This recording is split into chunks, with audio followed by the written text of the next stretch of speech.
let's look at using the edit modes. The 4 edit modes up here, shuffle, spot, slip and grid, all have different purposes. So the first thing we're going to look at is shuffle. Okay, so I now have just the 2 guitar tracks on the screen, and if we go into shuffle mode,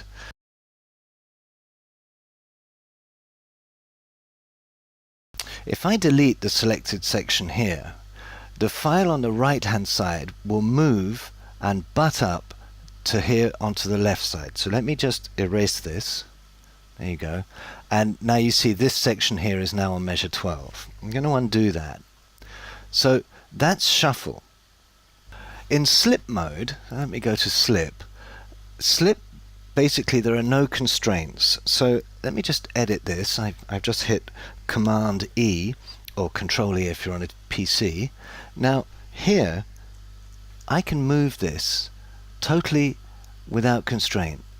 Okay, so this if you want to maybe lay a snare drum back or something like that. I'm going to come back to my original file. So I'm going to heal separation. That is Command H. There we go. Now spot mode. If I make a selection here, I'm just going to bring it up on the screen and go into spot mode. Now if effectively when I make a selection and try and select it, a window will come up and it tells me this is the start point of our selection and this is the end point. Now where do I want to put it? So if that's in 84770, I'm going to go to 13, so that would be 124770 and move that little guitar chord onto the beginning of the chorus. Now you can also copy in spot mode. So before I make the selection, and before I select spot, I'm going to hit Alt or Option on Mac, Alt on PC, and the same spot comes up.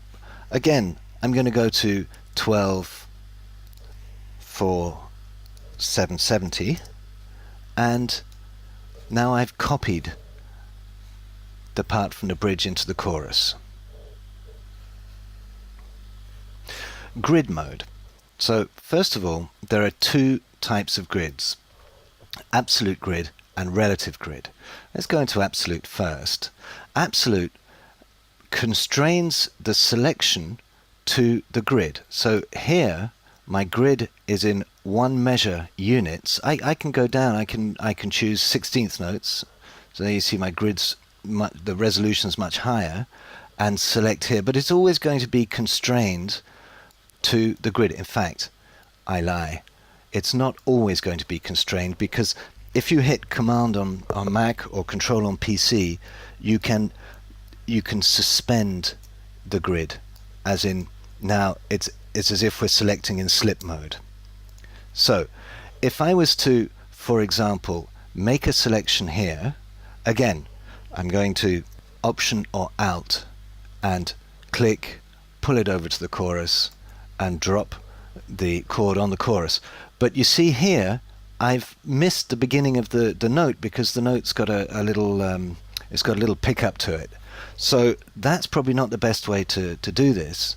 We have this other mode, relative grid.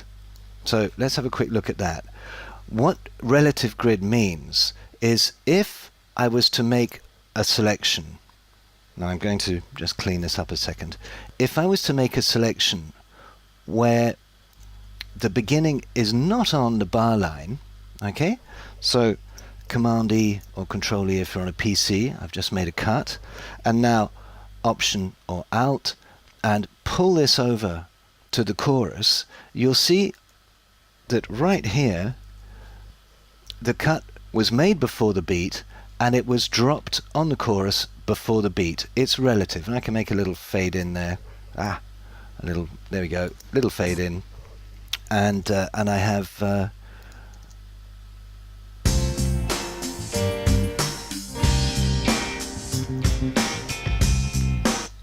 you go. In Pro Tools 8 now you have a new function and it's called Snap to Grid. Snap to Grid basically means you can use the grid to select, and if you hit Shift you open up, for example, Snap to Grid in Shuffle or Spot or Slip. So let's try Spot. So now my selection can be made following the grid, and now if I make a cut, option to copy, and it'll say, okay, take me to measure 13, and I'll copy that to measure 13. You can also use Snap to Grid in slip mode. So I can make the selection.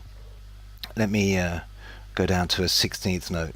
I can make a selection constrained to 16th notes, and now I can move it freely because I'm in slip mode.